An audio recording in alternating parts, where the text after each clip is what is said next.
লাইটটা ঠিক আছে? কোনটা দেখেন তো ক্লিয়ার সাদা দেখা রাইতে ভালো ছিল হয়তো। সাদাটা ইয়া সাদা ডিজাইন দেখেন তো ক্লিয়ার আসতেছে কিনা। লাইভে হুম।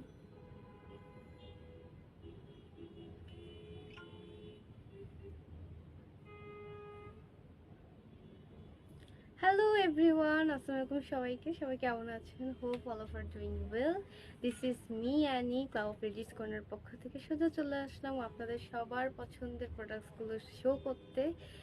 অ্যান্ড যারা আমাকে যেখান থেকে দেখছেন অবশ্যই আমাকে জানাবেন যে আমাকে ক্লিয়ার দেখা যাচ্ছে কিনা, ক্লিয়ার ভয়েসটা ক্লিয়ার কিনা। সবাই আমার লাইভটি শেষ পর্যন্ত জয়েন হয়ে নেবেন। জয়েন হয়ে নেওয়ার পর আমি আপনাদেরকে প্রোডাক্টস দেখাবো। আজকে খুব সুন্দর সুন্দর ওয়ান পিস কুর্তি দেখাবো। কুর্তি কালেকশন নিয়ে চলে আসছি। আমাদের হচ্ছে